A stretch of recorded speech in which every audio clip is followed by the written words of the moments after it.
It's never overly pretty in the spring. That's one thing that hasn't changed in 26 years, 25 years, I guess. But I think we've made some progress and seen a lot of guys grow. So, we're on the right foot right now, and just certainly got a lot of work to do. And that's typical of this time of year. But no, it's been good to be with the guys. They've worked hard, and we'll just keep pushing forward. I'll throw it out for questions. Kirk, how would you characterize the development of the offense under Tim Lester this spring? It's a process. It's totally new. Starting with the verbiage, just the way we call plays, and so basically everybody started from scratch. And there's been incremental phases. You meet, talk about it as a staff. We started probably two months ago, 2+ months ago, and you can only meet for so long. At some point, you got to start doing it, implementing it, and that type of thing. So it's really been valuable from the coaching standpoint, for us to be involved and be coaching the offense and learning it that way. Then most importantly is what the players absorb and how what they take from it. But so every day's really been valuable. It's kind of a real contrast to the defense, where the system has been pretty consistent for 20+ years. Teaching's been pretty similar for 20+ years. You have tweaks to make, and you got a lot of veterans, and so we're kind of the contrast to that offensively. But it's been good. I think the players have enjoyed it, and we certainly have ways to go yet, but it's all been good. David? Kirk, appreciate the time. How do you kind of balance holding the offensive players accountable, but also being patient and understanding that they are learning a new system? I mean, how do you kind of toe that line of not getting too frustrated, but keeping perspective on everything?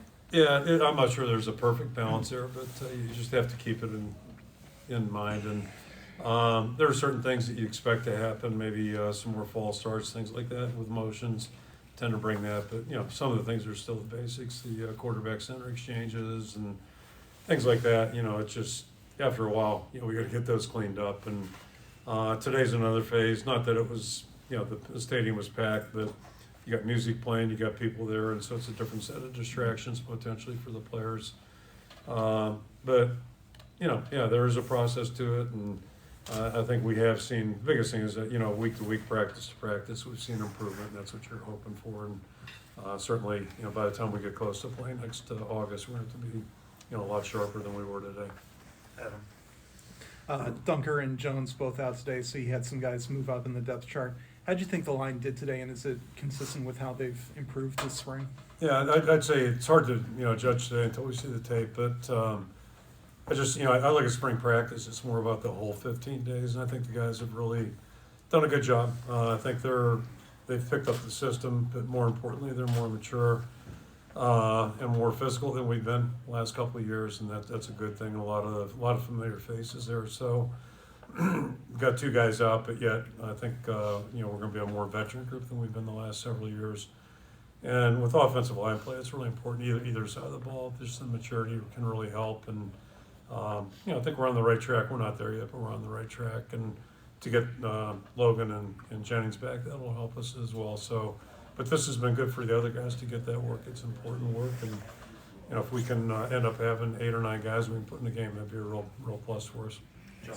From an injury standpoint, out of the people who are out today, any one that be kind of a long-term concern, or are these all people you expect back in June or July? Yeah, the good news, I guess, is we had certain guys that never were out there this spring, and those guys will be fine by June. And then the guys that were injured this spring, it's been mostly soft tissue. We had one little repair, like a ligament in a thumb, but he'll be going in June too. So yeah, as we stand here right now, we're in pretty good shape outside of the knee injuries that are going to take a little longer. Yep. Tyler? Kirk, what strides have you seen Marco make this spring, and just kind of your impressions of what he's done? It's a different story with all 3 quarterbacks, and not to mention Tommy, but so Marco really hasn't played a lot, and now new system on top of it and all those types of things. So his mind's going 100 miles an hour. Not that everybody's isn't, but maybe everybody else is 50. And I think that's typical for a guy who hasn't played a lot yet. So my experience is like the next couple months are really going to be big for him. He's had 15 days of being out there, getting a lot of reps, and plus it's a new system. So, I think what he can do to try to slow things down, I can just kind of, throttle back a little bit and think about things. And those guys will be throwing 7-on-7 in June, July. So hopefully make some steps and get more comfortable with things. And then when August comes, it's going to be really interesting to see where he's at and what kind of improvement he makes and what, hopefully his comfort level's a little bit better. Right now, he's really trying hard. Chad. Why did Jacob Bostic leave, and did he share that with you? And where do you feel like the receiver room is? Who maybe popped this spring for you? Yeah, he just felt like it was in his best interest, so, we wish him the best. He's a tremendous young man, and, he just didn't feel like this was the best spot for him at this point. So, onward and upward for him, and the room in overall, we're young. We got some older guys, but we're still young in terms of, production experience. But, you start with, Weege and Caleb would be the two guys that have the most experience out there, and I think they both have a chance to be really good football players. And then the younger guys have done a good job too. Jerry Bowie's done a nice job, and he's really taken some steps forward. I think Howard's done some good things. So it's a good mix right now, and encouraged about the way the guys are working. And they certainly have a lot of improvement to make too. But I think the potential's there. They're working hard. Attitude's been good, and so I'm optimistic about those guys. Scott. Yeah, the last time we talked to you, we neglected to ask you about John Budmeyer getting the job. Mm-hmm. What did you like about him in his couple of years as an analyst and special assistant, and how has he helped, I guess, the wide receiver room this spring and before this spring? Yeah, I think a couple thoughts there. So John's been with us for a couple of years, as you mentioned, and it's anytime there's a leap of faith, anytime you hire anybody, but it's a little bit easier when you've been around somebody for a while and watched them work and get to know them a little bit as people, and also their coaching expertise. I think John's experience lends to that. He was a quarterback, was a quarterback's coach, coordinator, worked with the receivers some at Colorado State. I think one season, and I think back to Bill Snyder coached quarterbacks and receivers back here in the '80s when I was here. So it's a pretty natural mesh, if you will, and he and Tim have hit it off really well too. So I think it's just worked out really well in the way we'd hoped. And John's a good teacher, a good person, really cares about the players he works with, and I think so far so good. Those guys have all kind of meshed well together. Elliot. Kirk, for your presumed starter, Cade, 2 springs in a row hurt, and I think 3 offensive coordinators in 3 years for him now. I guess, what has the spring been like for him? Is he, from what we've heard, he's kind of chomping at the bit, ready to go, but won't be full go till June. I guess, how's he doing? I think he's doing really well. He's throwing the ball well. He can't, drop back, roll out, all that stuff, but he's throwing the ball well, and I think he's been into it 100%. Maybe in some ways it's easier for him because he's not practicing, so he can just process things mentally, don't have to worry about the physical aspect as much. But, he's an eager guy. Most quarterbacks I've been around that are good quarterbacks can't wait to learn something, and that certainly seems to be his mode of operation. So he's done a good job, and it'll be really important when he is able to go, which should be in June.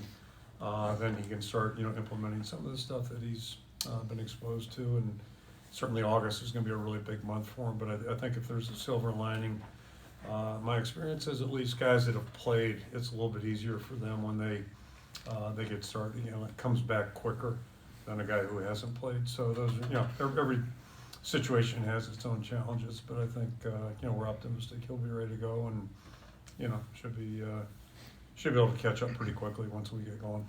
Corey in the back. Kirk, the spring portal window being open the last week of your practice, how does that impact?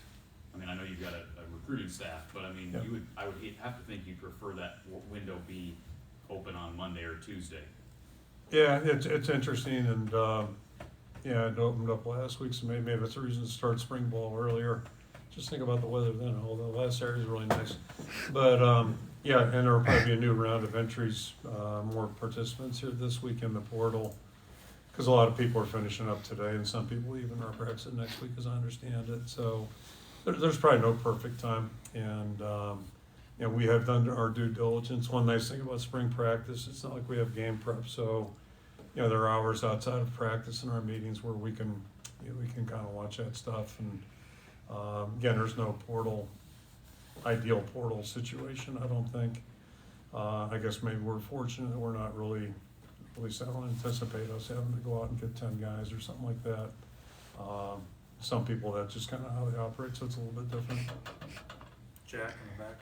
Kirk, it seemed like the offense, the running game was just a little bit ahead of the passing game, but that's just me. What was your assessment, and are you happy with both where they are right now? Well, yeah, first of all, it's probably a fair assessment, but, I'm standing there just thinking about one of the plays early in practice. We were down in the red zone, and we missed I think it was Weechhead, was open out there on the right side. And the throw was off by about 2 feet, something like that. And that to me was like kind of where we're at right now.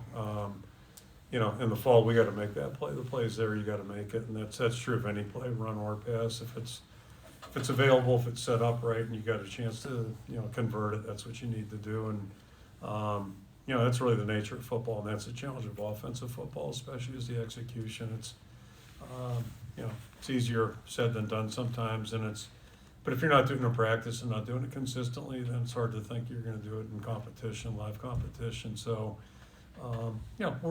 we've made progress, and I think guys they've gotten good exposure. Now, we'll start to, when we get back in August, we'll be a little bit more specific about things, and hopefully our execution will be a little bit better, and it should be.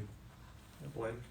Coach, Jay was just talking about how having 8 returning starters on defense has helped just, less questions get to the coaching staff. They're able to help the younger guys come around. Just what are some of the benefits of having so much talent and experience returning on that side of the ball? Yeah, I can't say it 100%, but I'm guessing it's probably about as experienced as we've been. And then, the first thing you start worrying about is, guys getting a little complacent and, thinking maybe they've got it figured out. And one thing about sports life, you never have things figured out totally. So, but I'm not overly worried about that because the guys like, Jay and Nick in the middle there, you got Quinn and Sebastian, the back end guys, great attitudes. And I think our veteran group is really good. The guys up front have done a good job. So, it's a real contrast on our team right now. We've got a new system offensively. We've got a system that's really been pretty similar for 25 years, and more veteran players on the defensive side, so we'll count on that to be a strength.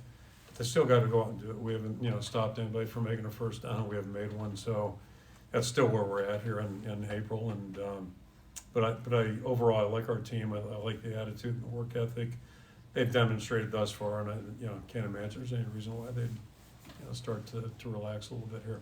We'll finish up with Tom, Chad, Scott.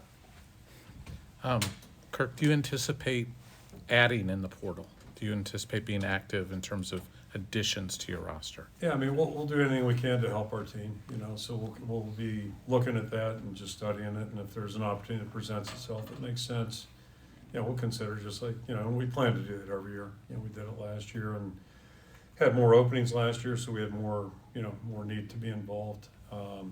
It's not quite the same this year, but we'll still, if there's something that can make us a better football team, that's what we're all trying to do. So definitely keep an open mind. One guy you do have to replace on defense is Cooper DeJean.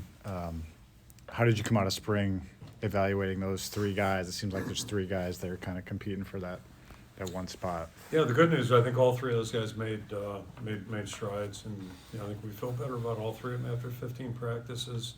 Yeah, every guy you lose is important, whether it's Cooper, who's obviously it's going to be, you're not going to replace him. I don't think we're going to be first rounders coming up.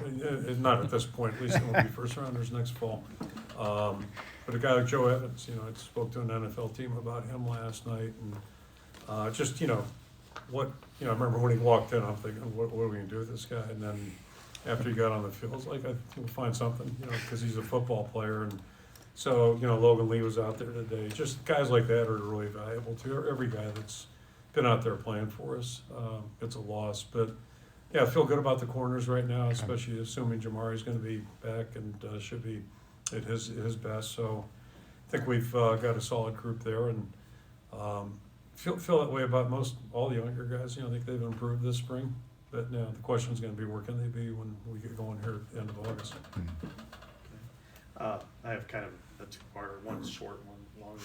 Seth Anderson out for the spring, but Yep. okay. Yep. Okay. Yep.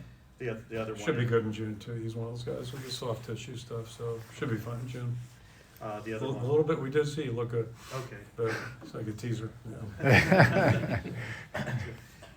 Otherwise, attrition kind of takes care of itself in a lot of cases where guys kind of see their place in the world or whatever, and I think you guys are right around 4 over at this point. What's kind of the next step? You meeting with players, I assume, in a couple of days, and then tell them kind of where they fit, and then, do you expect any kind of natural attrition at this point? Yeah, so I'll start with that. It's all going to work itself out, but to that point, I don't know if it's this way for everybody, but for the last 2 years, like any trends or, there were always patterns, like, X amount of guys would leave or this and that. It's been really, off the charts the last 2 years. Like, it's hard to predict anything. A couple of years ago, we had a bunch of guys leave in December, and so you just never know. It's really because of the circumstances in college football right now with the portal and NIL and all that stuff, and any charts that you might have had for the last 20 years, right now they're not holding true. But we'll figure it out here as we go, and I think it's going to work itself out. So I feel pretty good about that. You got a really low number. I'm sorry? You got the lowest number in the Big Ten by far since last year. Yeah. What does that say, I guess, about culture here? And things. Yeah, I think, and we were surprised to have somebody, 2 guys have left this year. They've chosen to leave. But again, that's that Mike Tomlin line about no hostages in the building. You just don't want guys on the team that aren't fully invested in and feeling good about things. But yeah, I think that's when all those guys chose to come back. I think that spoke volumes about, we're doing some things right here, and the guys, most importantly, the guys care about each other, and I think, I think they pull for each other. They want to be together, and realize that. I talk to our guys about this all the time. It's such a short window to play college football or high school football. It's a short window, and we all get tied, our minds on what's down the road a little bit, and we're in a hurry to get there sometimes. But it's just good to see guys figure out that it's pretty good to be part of the college football deal and, be with a bunch of good teammates and have fun playing together. So hopefully that's the majority of guys thinking that way and not, not the other way. So it's all good. But yeah, I like our team that way and I like the way they're working, and we'll see what the next couple of weeks have to bring.